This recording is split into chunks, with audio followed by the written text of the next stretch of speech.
Ok, Números capítulo 21 e João capítulo de número 3. Aí você deixa marcados os dois aí que a gente vai trabalhar com esses dois textos.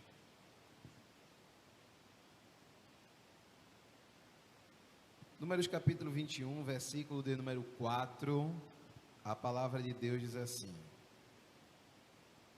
Então partiram do Monte Or, pelo caminho do Mar Vermelho, a rodear a terra de Edom.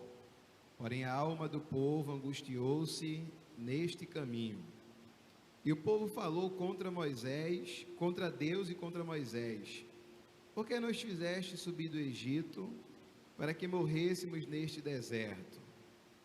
Pois aqui nem pão, nem água há, e a nossa alma tem fastio deste pão tão vil.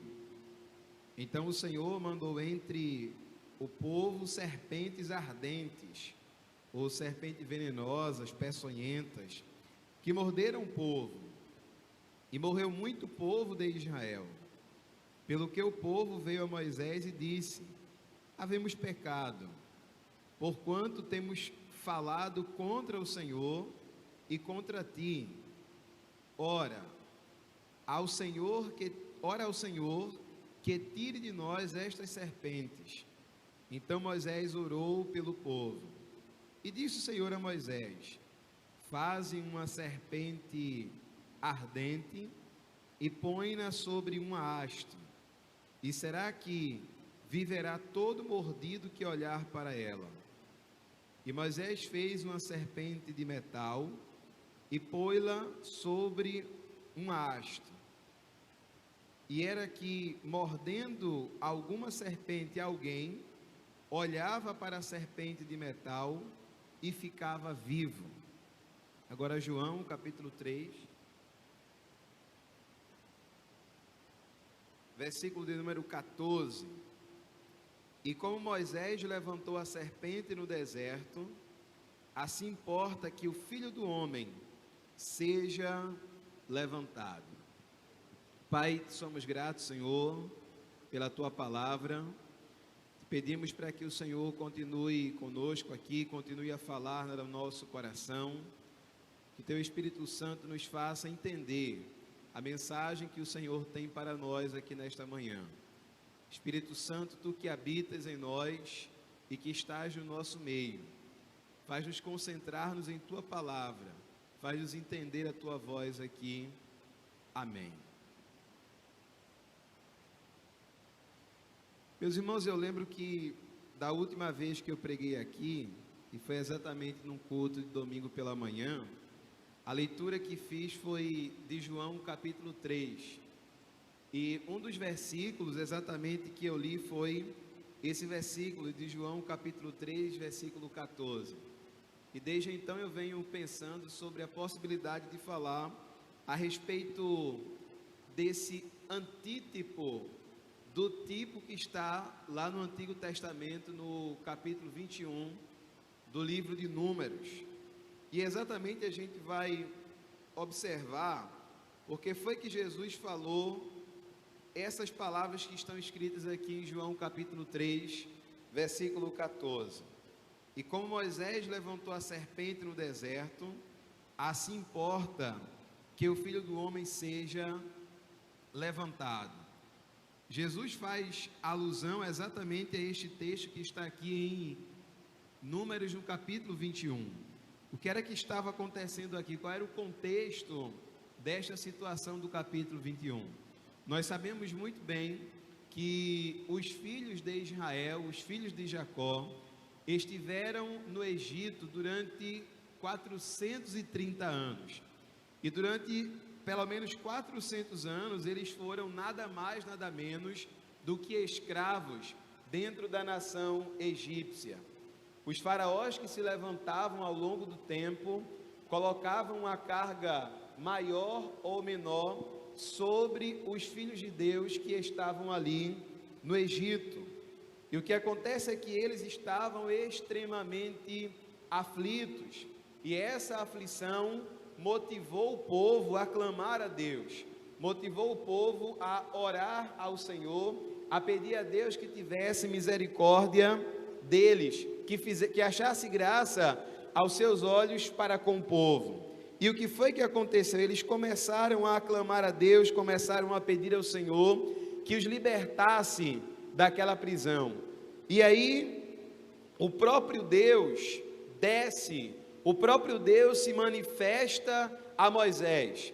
E através de uma sarça ardente, Deus conversa com Moisés e o estimula, o intima a ir até a nação egípcia e falar ao faraó daquela época, que era, digamos assim, o presidente, falar ao faraó daquela época a fim de que ele libertasse os filhos de Deus.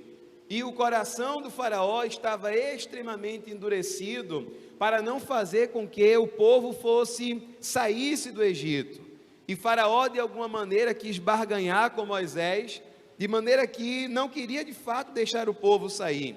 E Deus começa a manifestar milagres e mais milagres dentro da nação do Egito, a fim de que esses milagres sendo realizados, o povo fosse tirado de lá de dentro. No capítulo de número 3, Moisés insta com o Senhor para não ir até a Faraó, e Deus fala com Moisés assim: Moisés, vá. Mas ele diz: Senhor, não tenho mensagem. Deus entrega a mensagem. Moisés diz: Senhor, não tenho coragem. Deus dá coragem a Moisés, de maneira que Moisés vai até o Egito. Faraó não queria liberar o povo, e aí o que é que acontece? Deus manda as 10 pragas, e cada uma dessas pragas era um deus que tinha lá dentro do Egito. A primeira praga que Deus manda é a praga do momento em que as águas do Egito se tornam em sangue. A segunda praga é a praga das rãs, depois vem a praga dos piolhos, a praga das moscas, a praga da morte dos animais, a praga das úlceras, a praga da saraiva e fogo, ou seja, gelo e fogo caindo do céu ao mesmo tempo. Depois Deus manda muitos gafanhotos no Egito, trevas vêm sobre aquela nação. Todas essas coisas acontecem a fim de que o coração de Faraó emulecesse e que ele permitisse que o povo de Deus saísse do Egito. Por fim, Deus mandou a praga da morte dos primogênitos. Todos os filhos primogênitos das pessoas que eram da nação egípcia morreram. E diante de todas essas pragas, mesmo o povo de Deus estando lá no Egito, nenhuma praga atingia os hebreus, nenhuma praga atingia os israelitas. E Deus continuava mostrando o desejo que ele tinha de que o povo saísse do Egito e fosse rumo a Canaã, a terra prometida, e lá adorassem a ele. E Deus, com mão poderosa, faz todas essas coisas para libertar o povo, para tirar o povo da aflição. E o que é que acontece? Na primeira oportunidade que os israelitas têm, eles começam a murmurar contra o Senhor. A murmuração não era algo simples. Eles estavam indo contra aquilo que o seu Deus estava fazendo, como se Deus não tivesse dado já motivos suficientes para aquele povo agradecer e somente ser grato a ele por tudo aquilo que ele havia feito. O que acontece? Deus abre o Mar Vermelho, muitos egípcios morrem, o próprio Faraó, que se colocou contrário à vontade de Deus, morreu também. Veja quantas pessoas morreram, quantos animais morreram, quanto a terra do Egito foi afetada, a fim de que Deus abençoasse o seu povo e os levasse à terra prometida. A ideia era que o povo deveria caminhar por cerca de 40 dias no deserto, e depois de cerca de 40 dias, eles estariam em Canaã, na terra que Deus havia prometido a eles. Mas por causa da murmuração, pelo fato de o povo ter virado as costas para Deus, um caminho que era aparentemente tão simples de se fazer, ou tão rápido, durou muito tempo, cerca de 40 anos. O povo ficou rodando, ficou fazendo trajetos que não precisavam ser feitos. O povo precisou ficar desviando de terras que não precisavam ser desviadas, mas por causa da dureza do coração deles, isso aconteceu. E o que era que Deus fazia? Deus sempre demonstrava o seu amor, a sua graça, a sua compaixão para com o povo. Quando o povo saiu do Egito, que chegaram a Mara, as águas de Mara, os lagos que haviam em Mara, eram todos amargos, as águas que estavam lá eram águas amargas. E o povo diz assim: Moisés, não tem água boa para a gente beber, a água aqui é amarga, o que é que a gente vai fazer? E Moisés fala com Deus, e Deus diz assim: lança um graveto nas águas. Assim Moisés faz, e a água que era amarga, Deus transforma e faz daquela água uma água boa, uma água doce, potável, apta para matar a sede do povo. O povo precisa de alimento, e no deserto de Sim, eles começam mais uma vez a murmurar contra Deus, dizendo assim: olha, a gente podia ter ficado lá no Egito, lá tinha comida, a gente podia se fartar de pão, e aqui nesse deserto não tem comida para nós nos alimentarmos. E o que é que Deus faz? Deus manda maná, um maná que descia do céu todos os dias, e eles pegavam aquele maná, se alimentavam daquele maná, todos os dias o povo tinha comida para comer. Reclamaram que o maná não era tão legal, e só maná era ruim, e que tinha que ter carne. Eles pediram carne. O que foi que Deus fez? Mandou codornizes. As codornas estavam sobrando do lugar onde eles estavam. Chegam num determinado lugar, não tem água. Deus diz assim: Moisés, fere a rocha. Nessa ocasião era exatamente fere a rocha, porque dela sairá água. Em Êxodo, no capítulo 17, isso acontece. Moisés fere a rocha, e da rocha sai águas. O povo não tinha experiência bélica, e assim que saíram do Egito, enfrentaram algumas dificuldades, e logo na sequência, apareceram povos que eram chamados de chacais do deserto, os amalequitas.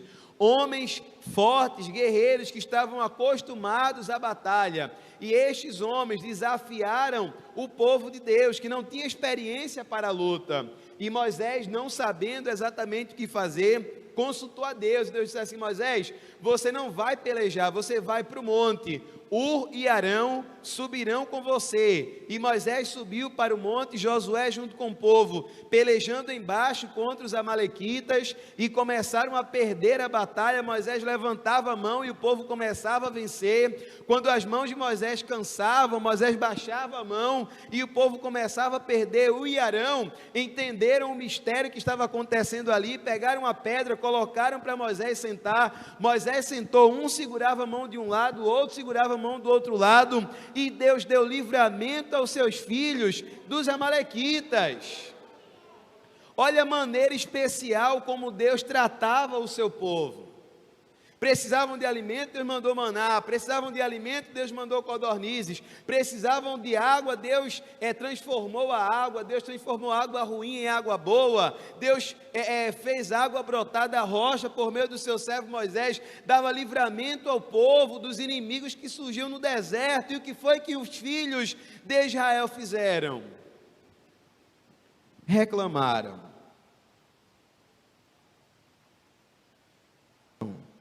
Contra o Senhor. E aí a gente chega exatamente aqui, no 21 do livro de Números. A alma do povo angustiou-se nesse caminho. Acompanhe no final do versículo 4. A alma do povo angustiou-se nesse caminho. Por causa das murmurações, a primeira geração, praticamente toda a geração que havia saído do Egito, já tinha morrido no deserto. Aqui nós estamos falando sobre a geração que surgiu no deserto. E essa geração, tal como a primeira, fazia exatamente a mesma coisa. Murmuravam contra o Senhor. Versículo 5: e o povo falou contra Deus e contra Moisés. Era a 7ª vez que o povo de Deus murmurava contra Deus no deserto. E a murmuração que pelo menos está registrada na Bíblia. E eles diziam assim: Moisés, por que foi que nos fizesse subir do Egito?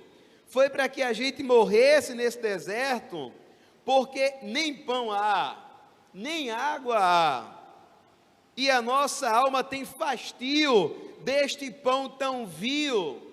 Olha o adjetivo que eles colocaram para o maná. O milagre que Deus estava realizando todos os dias, exceto no dia do descanso, para que o povo se alimentasse. Começaram a falar que o pão era vil, que o pão era sem valor, que o maná não servia, que eles estavam cheios de fastio daquele pão. Eles zombavam da bênção de Deus. Então o que foi que Deus fez? Deus mandou entre o povo serpentes ardentes, serpentes venenosas, serpentes peçonhentas. Veja que a maneira como Deus lidou com o povo neste momento, com essa nova geração, foi um pouco diferente da outra maneira, que ele lidou com a outra geração. Ele estava automaticamente fazendo com que aqueles que blasfemaram fossem já julgados, já punidos no deserto. E mandou as serpentes. E as serpentes começaram a morder o povo. E morreu muito povo de Israel, como diz aqui no versículo de número 6. E aí o que aconteceu? O povo veio até Moisés e disse assim: Moisés, pecamos.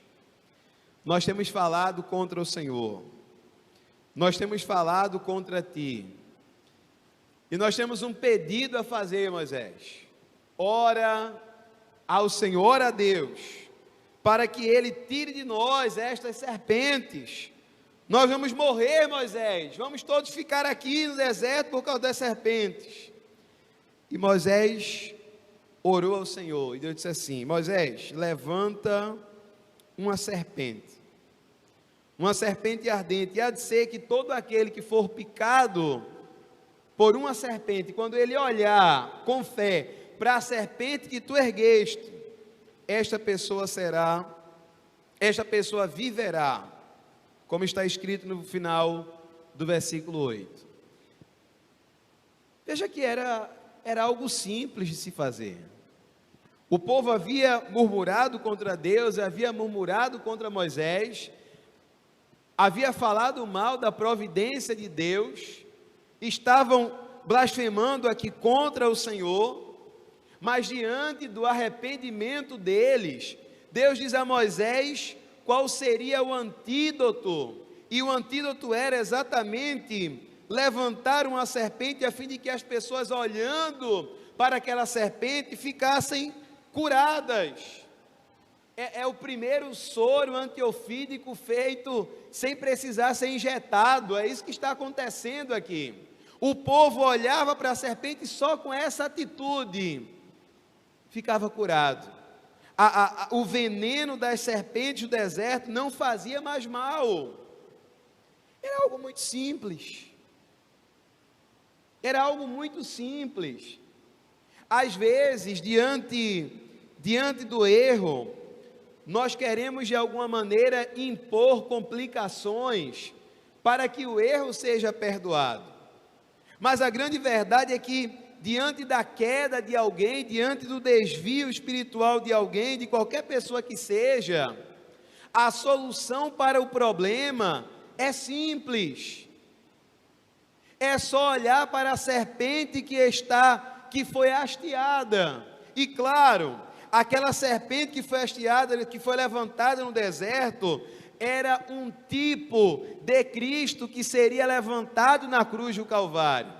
A simbologia que nós encontramos aqui é exatamente aquela que aponta para o ato expiatório, o ato expiador de Cristo na cruz do Calvário.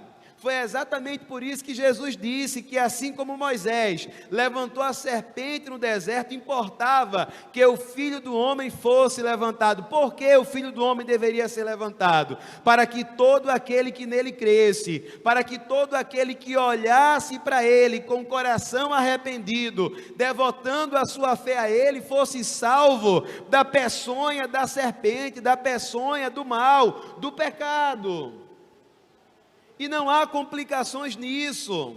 A salvação não é complicada, é simples. Pecou, você se considera um pecador, você se converteu para o Senhor, mas você pecou, é simples. Olha para aquele que foi hasteado, para aquele que foi levantado, e o problema estará resolvido. Quando chegaram para Jesus e disseram assim: olha, quantas vezes eu devo perdoar aquele que pecar contra mim? 7 vezes por dia. Eu disse assim: não, 70 vezes 7. O que é que Jesus estava dizendo ali? Ele estava usando um hipérbole, um exagero, para dizer assim: olha, sempre que alguém errar contra você, se ele vier arrependido, perdoa. Era isso que Jesus estava dizendo. Se ele disse que os discípulos deveriam fazer isso, e por tabela que nós também deveríamos fazer isso, imagina se ele vai virar as costas para aquele que vem arrependido diante dele. É lógico que não. A solução é simples.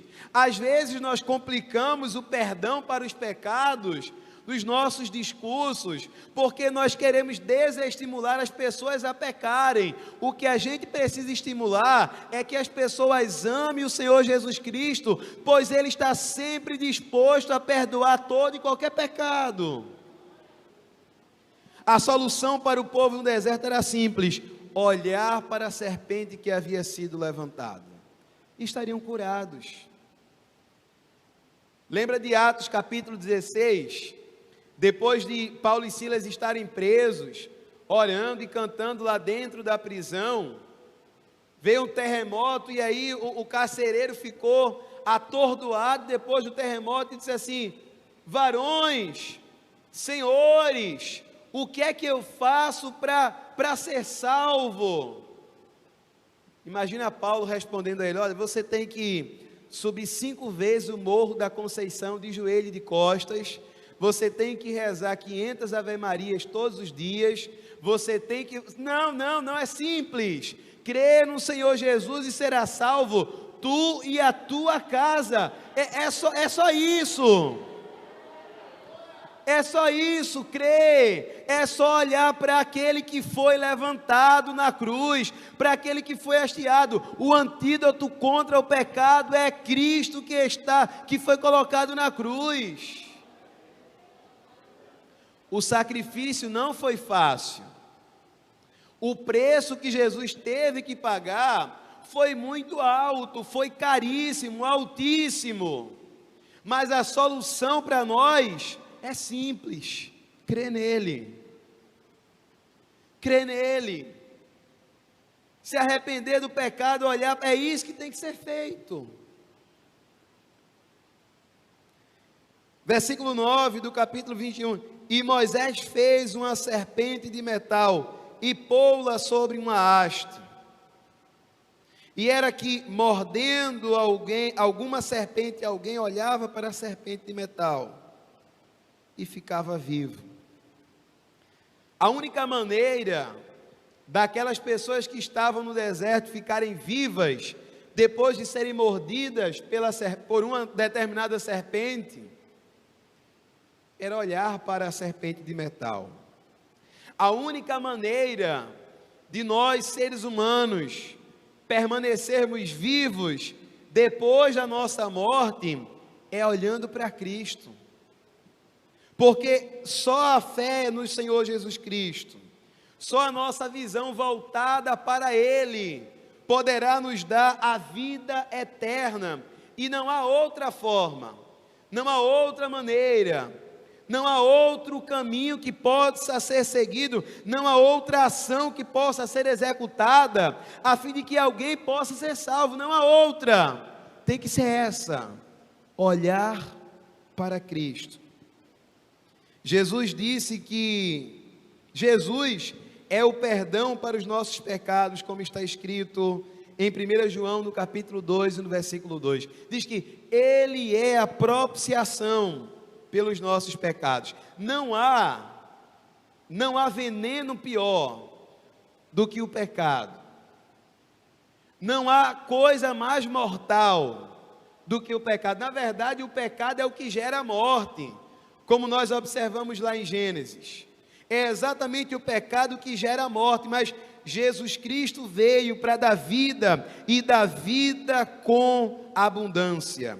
Jesus foi levantado na cruz e nele, enquanto ele estava lá levantado na cruz, colocaram em 3 línguas escrito sobre a cruz, em hebraico, grego e latim: Jesus Nazareno, Rei dos Judeus. Isso estava escrito, mas ele não era de fato apenas o Rei dos Judeus, ele era Rei de todos os povos, de todas as pessoas que olhassem para ele, que tivessem fé nele. O propósito da morte de Jesus foi profetizado por um judeu legalista e cego. Vamos abrir a Bíblia, João capítulo 11.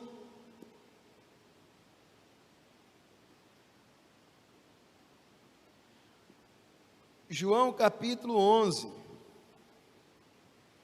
Olha o que o sumo sacerdote falou. Versículo de número 49.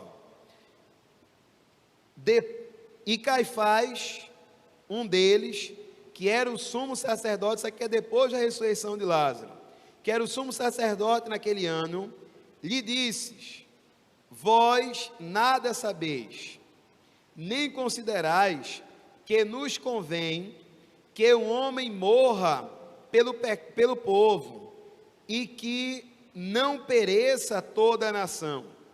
Ora, ele não disse isto, Caifás não disse isso de si mesmo, mas sendo sumo sacerdote naquele ano, profetizou que Jesus deveria morrer pela nação, e não somente pela nação, mas também para reunir em um corpo os filhos de Deus que andavam dispersos. Caifás, que era do judaísmo, sumo sacerdote, profetizou o que deveria acontecer e disse assim: olha, está previsto isso na Bíblia, na lei, está previsto que convém que alguém morra para que o povo seja salvo, convém que alguém pague o preço, a fim de que por este preço pago, as pessoas da nação sejam salvas, para que elas não pereçam, e não apenas as pessoas da nação, mas este que deverá morrer, deverá reunir para ele um corpo, o corpo dos filhos de Deus. Foi para isso que Jesus morreu, para reunir um corpo, o corpo santo, a sua igreja perfeita, imaculada, aqui na terra. Em Gálatas, no capítulo 13, no versículo 13, diz que Cristo, pela sua morte, nos redimiu da maldição da lei. Pela lei, todos nós deveríamos morrer e sermos condenados ao inferno. Ou seja, a peçonha, por estar em nós, naturalmente nos levaria à morte, e à morte eterna naturalmente. Mas por causa de Cristo, por causa do sacrifício dele, nós podemos alcançar a salvação. A principal mensagem para nós aqui nesta manhã, meus irmãos, é que não importa o quanto de pecado você tenha, não importa quantas vezes você erra durante o dia, o que importa de verdade é que você se arrependa de coração, que você de fato se arrependa dos seus erros e que busque o perdão que está em Cristo, está sempre em Cristo. Jesus nunca vai olhar para um pecador e vai dizer para ele: olha, mas você já pecou, já cometeu esse pecado aí ontem, não vou te perdoar não. Mas você já falou essas palavras aí semana passada, isso aí eu já conheço, não vou te ouvir mais não. Jesus nunca vai fazer isso.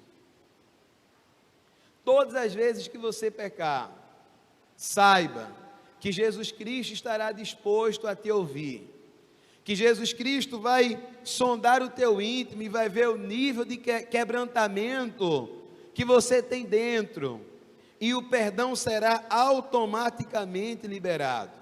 Isso obviamente não é um estímulo para que você peque, mas é para que você perceba o quanto amor Jesus Cristo tem por você, de maneira que Ele nunca te lançará fora.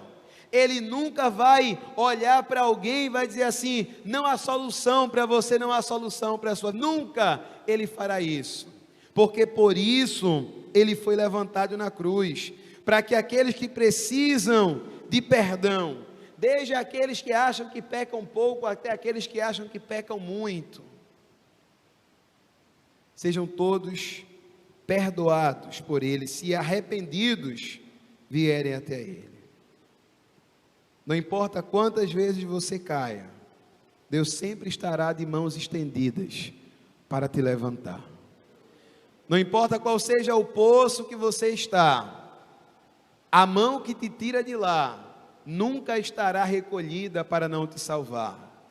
Jesus Cristo é aquele que morreu, e morreu de braços abertos, e com isso temos uma mensagem: os braços dele nunca se cerrarão, para não te acalentar, para não te abraçar. As costas dele nunca estarão voltadas para você, ele sempre estará disposto a te ouvir, a te abraçar, a te consolar, a te levantar, a te erguer. Confia no Senhor, confia na palavra de Deus. Muitas vezes quando a gente erra, o inimigo usa alguém que vem a nós assim: olha, você fez isso de novo, Deus já deve estar chateado contigo, não vai mais te perdoar. Isso é coisa do inimigo. Deus sempre perdoa aquele que vem com o seu coração quebrantado diante da sua presença. Para encerrar, abra a sua Bíblia no livro de 1 João. 1 João, capítulo 1, a partir do versículo 5. Olha que mensagem maravilhosa de Deus para a nossa vida. 1 João, capítulo 1, versículo 5, diz assim: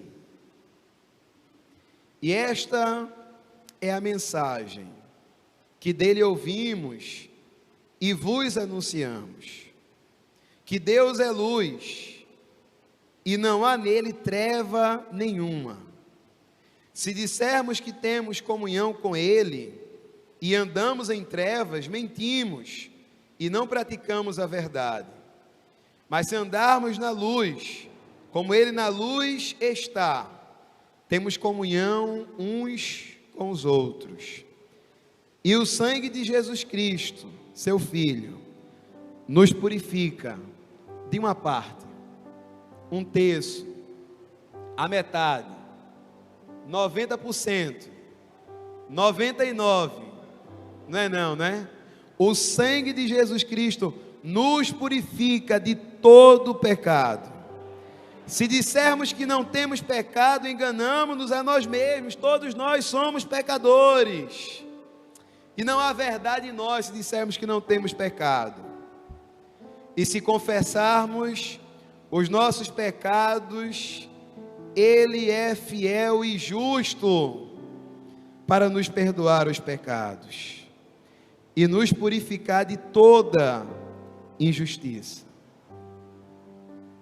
Se dissermos que não pecamos, fazemos-nos mentirosos, e a sua palavra não está em nós. Somos pecadores, e não há ninguém que possa dizer que não é.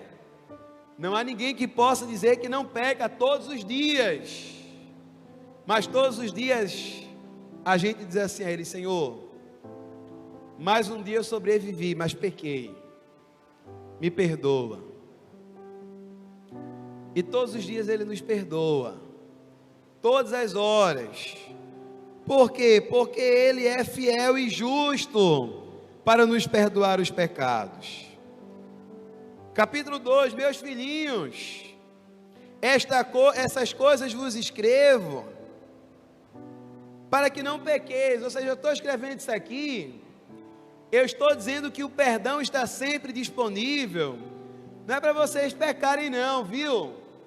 não é para vocês pecarem, mas se alguém pecar, temos um advogado para com o Pai, Jesus Cristo, o justo.